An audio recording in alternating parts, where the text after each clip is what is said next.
En cette fin d'année scolaire, j'étais à la recherche d'un petit défi pour aller titiller mon endurance. J'ai d'abord cherché pour voir si je pouvais faire des 10 km voire 20 km, puis je suis tombé sur le Garmin Triathlon. Le triathlon, symbole de l'endurance, je me suis inscrit sans hésiter.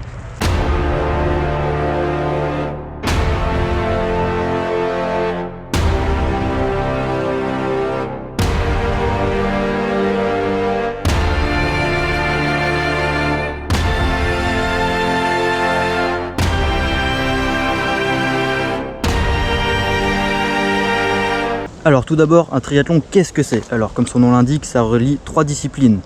La natation, le cyclisme et la course à pied. Mais on pourrait croire que c'est 3 disciplines mis bout à bout, mais c'est plus que ça. Parce qu'en fait, c'est 3 disciplines dans un ordre bien précis. D'abord la natation, puis le cyclisme et puis la course à pied. Qu'il faut enchaîner et il faut aussi faire des transitions, par exemple entre la natation et le vélo. Et les transitions, bien sûr, sont comptées dans le chrono. Donc les transitions font partie intégrale de la discipline. Le triathlon est très populaire en ce moment, ça a notamment été popularisé grâce aux courses Ironman, symbole ultime de l'endurance tout simplement, qui consiste à enchaîner 3,8 km de nage, 180 km de vélo, puis un marathon. Pour ma part, j'ai simplement fait ce qu'on appelle un triathlon format M, ou alors format olympique. Ça consiste en 1,5 km de nage, 40 km de vélo, puis 10 km de course. Pour ma part, qui suis de base très peu endurant, le maximum que j'avais déjà fait en natation sans m'arrêter, c'était 100 à 200 mètres, donc très loin des 1,5 km.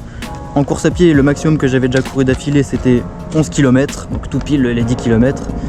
Pour le vélo, j'étais un peu plus confiant parce que, si vous l'avez déjà vu sur ma chaîne, j'ai déjà fait des 160 km, 180, 240, ça j'ai déjà fait, donc j'avais un peu moins peur pour le vélo. Mais il ne faut pas non plus négliger le vélo parce que le vélo, ça reste une source de fatigue et après le vélo, il reste encore à enchaîner la course à pied. Donc comme vous l'aurez compris, étant donné mes capacités actuelles, le challenge était largement à la hauteur de mes attentes. Mon endurance allait prendre un coup, donc je me suis entraîné, j'ai arrêté tous les autres sports, j'ai fait que du triathlon pendant la préparation qui a duré environ 12 semaines. Donc suite à mon inscription, j'ai fait rapidement des petits calculs. Je me suis dit que le plus important c'était de terminer ce triathlon parce que rien que de le terminer, ça allait être très dur pour moi, très éprouvant. 3h45, en dessous de 3h45, ce serait vraiment top. Et l'objectif vraiment pour moi c'était moins de 3h30. Donc je savais que pour faire moins de 3h30, il fallait que je m'entraîne énormément, surtout que je m'améliore en natation, que je m'entraîne surtout à enchaîner 1,5 km de nage parce que c'est pas anodin. Donc sans plus attendre, je vais aborder plusieurs choses dans cette vidéo. Tout d'abord, je vais parler de l'organisation du Garmin Triathlon de Paris très rapidement. Ensuite, je vais vous faire un débrief de ma course, mes sensations, mais aussi mes chronos, mon chrono final que je vais annoncer en fin de vidéo. Et ensuite, je vais parler de ma nutrition et de mon équipement en tant que triathlète amateur grand débutant.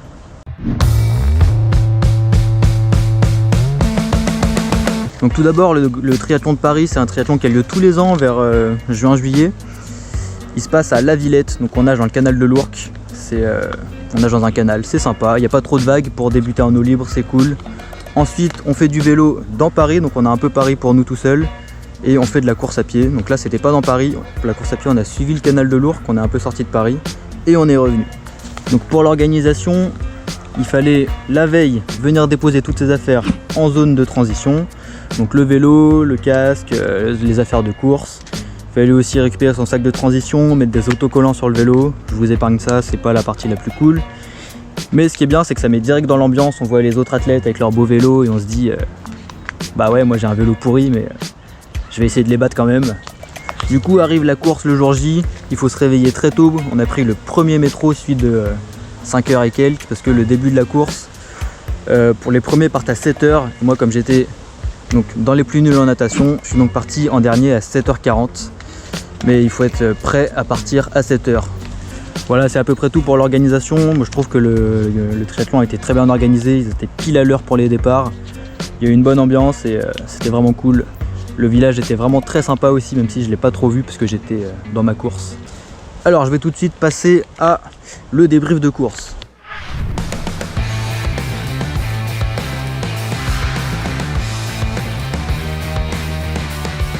Alors en premier venait la natation. J'étais dans le dernier sas, le sas des 50 minutes je crois pour les 1,5 km de nage.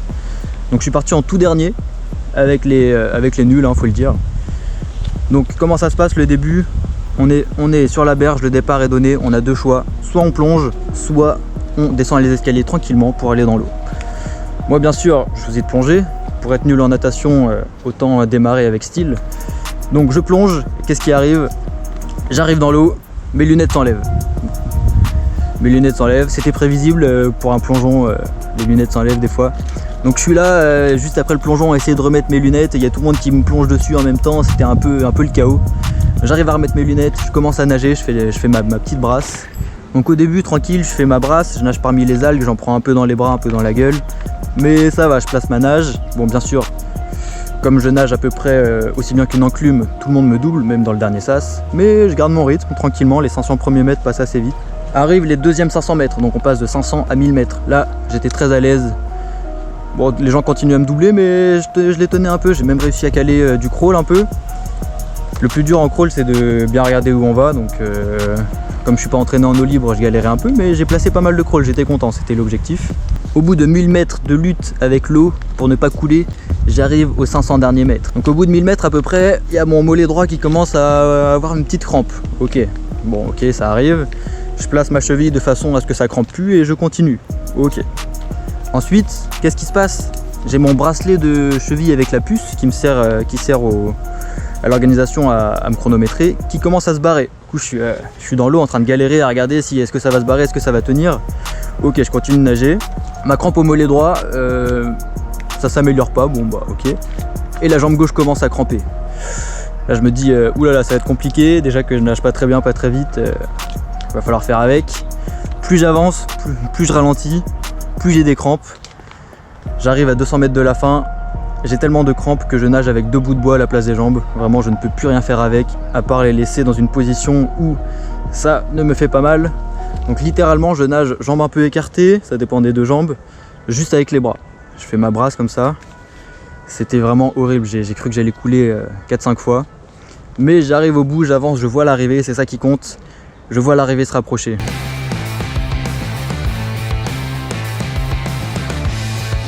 Au bout de 50 minutes et 48 secondes, j'arrive enfin à un bout de ces 1,5 km de nage. Pour moi, c'est une délivrance totale, j'en pouvais plus. Je ne pouvais plus rien faire de mes jambes. Donc je sors de l'eau et je me dirige en zone de transition. J'essaye de courir, mais pareil, mes jambes ne veulent pas se plier, déplier, donc je boitille pour aller chercher mon vélo un peu. Là, clairement, en zone de transition, je prends tout mon temps. Déjà, je peux pas courir, je galère avec mon vélo, je sais même pas si j'ai le droit de l'enfourcher ou pas. J'essaye, on me dit 2 fois de descendre de vélo. Je dois attendre en fait de dépasser la ligne qui est tracée au sol pour pouvoir enfin monter sur mon vélo. Bon, certes. Donc en zone de transition, j'ai pris tout mon temps. Premièrement parce que j'étais mort et deuxièmement parce que je devais intégralement me changer. J'étais pas en combi, j'étais en maillot de bain. Et pour le vélo, du coup, je devais enlever mon maillot avec ma serviette, mettre mon caleçon, mettre mon short, mettre mon t-shirt. Voilà, donc une transition assez lente qui a duré 5 minutes et 59 secondes. Donc quand on sait que les pros mettent moins de 2 minutes à chaque transition, on peut dire que c'est assez pitoyable. Autant pitoyable que mon temps à la nage, on va dire. Sachant que les meilleurs, ils mettaient 20 minutes. Ceux qui s'y connaissent un peu en natation, du coup, j'avais un rythme de 3 minutes 23 au 100 mètres. Ce qui est un rythme très nul. Mais je suis content parce que j'arrive au vélo. Et je sais que le vélo, ça va me permettre à mes jambes de se décramper et au sang de circuler un peu. Donc je monte sur le vélo, tout va bien, mes jambes se délient, je commence à avancer.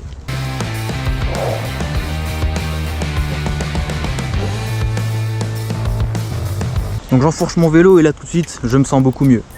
Donc vraiment sur la piste de vélo on n'est pas beaucoup, hein. Je double quelques personnes, ils ont dû être étonnés de se faire doubler par un gros VTT Rock Rider.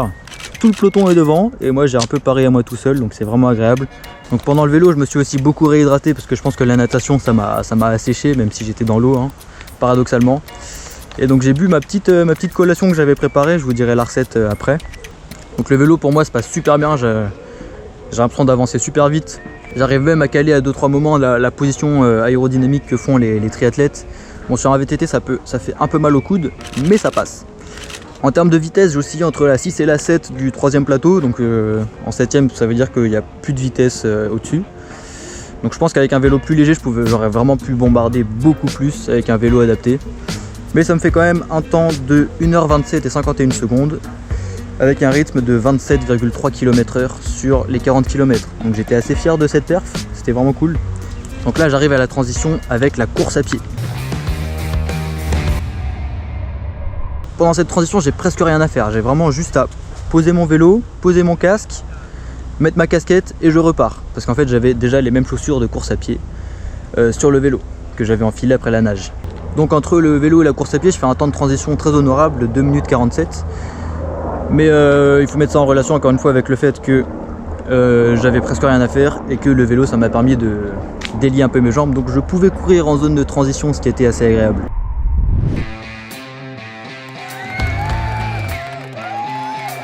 Il commence à faire tard, il est 10h30 passé je crois et il commence à faire très chaud. Et il me reste encore 11 km à courir, soit autant que je n'ai jamais couru. Je commence la course à pied et très vite je sens que ça va être très dur. Je ne peux pas accélérer parce que j'ai vraiment trop mal au bide. Je crois que la mixture que j'ai bu pendant le vélo ça m'a trop pesé sur le ventre. Donc j'arrive pas à accélérer, j'ai super mal aux jambes. Donc sur les 5 premiers kilomètres j'ai vraiment pas réussi à accélérer parce que j'avais vraiment trop mal au ventre. En plus j'étais déshydraté, il y avait très peu de points d'eau, il n'y avait qu'un seul ravitaillement durant les 11 km. Donc à la fin jusqu'à 5 km c'était vraiment dur. J'arrive au 5e kilomètre, donc là on commence à faire demi-tour, on traverse un pont et on fait demi-tour. Il y a le premier ravitaillement, alors là j'y vais, je fais pipi, mon urine indique que je suis bien hydraté et je bois un grand verre d'eau. Juste après ça je repars et là j'ai l'impression de renaître un peu, donc je peux accélérer, j'arrive à accélérer enfin au bout du 5-6e kilomètre. Avant c'était le mal de ventre, donc là je n'ai plus mal au ventre, mais dès que j'accélère je sens que je vais avoir une crampe. Donc impossible d'accélérer, sachant qu'il fait vraiment très chaud, je commence à avoir très soif et en plus mon t-shirt il est en train de me brûler les tétons, donc c'est vraiment pas agréable. Comme mon t-shirt commence à me brûler les tétons, je fais le choix d'enlever mon t-shirt. Donc j'enlève mon t-shirt, je cours, c'est vraiment plus agréable de courir torse nu, hein, clairement. Et là les kilomètres ils défilent mais très lentement. 7, 8, 9 et les pires c'est les deux derniers, le 10 et le 11. On commence à entendre les bruits de l'arrivée, mais elle arrive jamais. Vraiment, elle arrive jamais. Donc après énormément d'efforts et ce qui m'a paru courir 200 km, j'arrive enfin à l'arrivée, je vois la ligne d'arrivée. Sauf que là, impossible de faire un sprint final. Je n'arrive pas du tout à accélérer. Même si j'ai l'air souriant et tout sur les photos de l'arrivée, j'étais totalement mort. Je monte les photos 10 minutes après l'arrivée. J'ai un visage éteint. J'ai vraiment l'air à bout. Et j'étais aussi super déshydraté, j'ai dû boire 1 litre d'eau après l'arrivée.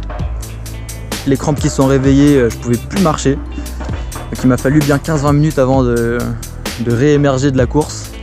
Je pense que j'ai tout donné clairement, je me suis peut-être pas assez bien hydraté, alimenté, mais j'ai donné tout ce que j'avais dans cette course à pied. Donc vous pouvez vous demander quel est mon temps sur ce 11 km. Bah, le temps est encore assez médiocre, hein, on peut le dire. 1h17 et 17 secondes.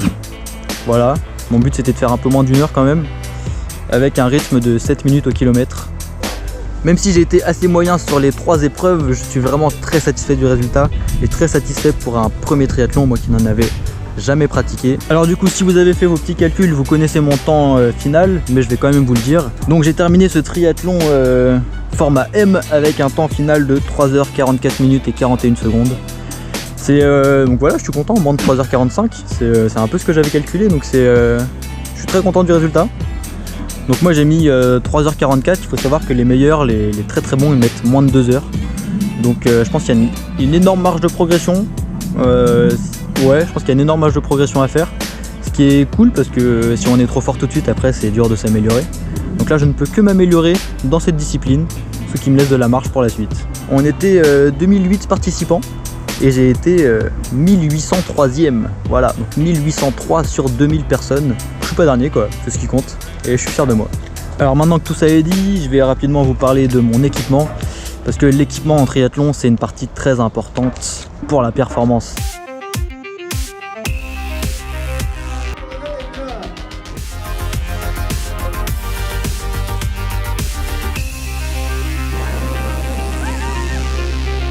Ce qui est intéressant dans le triathlon, c'est que l'équipement vraiment sert la performance. Par exemple, on peut voir des chaussures qui seraient interdites dans des courses de marathon à cause de leur technologie, qui sont autorisées en triathlon. Mais bon, moi j'ai pas du tout tiré profit de ces autorisations parce que en natation, j'avais simplement un petit maillot de bain et mon bonnet. Donc voilà, rien de combinaison flottante, je n'avais pas. En cyclisme, j'avais mon VTT Rock Rider avec lesquels j'ai fait Paris-Dieppe ou encore Paris-Belgique. Donc je connais ce vélo, je sais qu'il pèse une tonne et je sais qu'il est pas du tout efficace, mais j'arrive à avancer avec. C'est ce qui compte, c'est un vélo qui roule. Pour ce qui est des chaussures de vélo, il y en a qui ont des chaussures qui permettent de gagner des watts, de la puissance et tout. Moi pas du tout, j'avais des chaussures minimalistes. Alors, une chaussure minimaliste, qu'est-ce que c'est? C'est simplement une chaussure qui a une semelle très fine, pas de différence de hauteur entre le talon et l'avant du pied, parce que les chaussures de course, elles sont toujours inclinées comme ça, pour je ne sais pas pourquoi d'ailleurs. Et donc c'est comme si tu courais pieds nus, sauf que le sol ne te fait pas mal aux pieds. Voilà, donc ça te permet d'avoir des vraies sensations de course pieds nus, comme les hommes préhistoriques faisaient. Voilà, c'est assez sympa de courir avec ça. Voilà, ça demande néanmoins une grosse adaptation des mollets, tendons et tout ce qui est cheville articulaire, ça demande une grosse adaptation. Mais pour le vélo, vraiment, c'est comme si j'avais des chaussures normales. Ensuite arrive la course à pied. Donc pour la course à pied, j'avais déjà mes chaussures, j'avais déjà mon t-shirt, j'avais déjà mon short, j'avais juste à enlever mon casque et enfiler ma casquette. Donc c'est pour ça que ça a été très rapide. J'ai couru toute la course avec ces chaussures, donc très fines, très souples. Il faut juste s'habituer avec les mollets, mais moi je cours avec ça. Et puis voilà, c'est tout pour l'équipement. Donc j'ai aucun équipement spécifique pour le triathlon, notamment des combinaisons trifonction qui permettent de ne pas se changer entre chaque épreuve et de gagner beaucoup de temps sur les transitions. Donc peut-être que ce sera un investissement quand je ferai des triathlons un peu plus balèzes ou que je voudrais performer, mais pour l'instant je pense que j'en ai pas besoin. Et je pense qu'avant d'avoir besoin d'une trifonction, j'ai besoin d'un vrai vélo qui avance, parce que je pense que j'ai un gros potentiel en vélo et qu'il est un peu gâché entre guillemets par ce vélo super lourd qui me sert beaucoup d'ailleurs. Maintenant on va parler nutrition.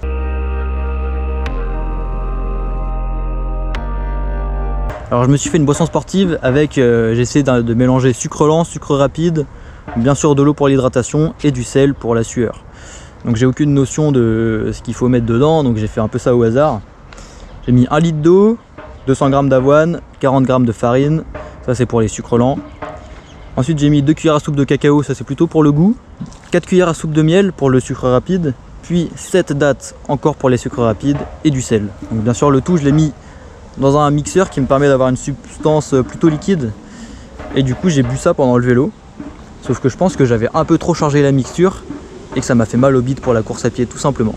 Pourtant je l'avais déjà essayé une fois sur une longue sortie de vélo, c'était passé super bien. Là c'est un peu moins bien passé, donc on verra ce que je fais pour la prochaine fois. En tout cas le Garmin Triathlon de Paris, c'était une expérience vraiment cool, je pense que je le referai l'année prochaine.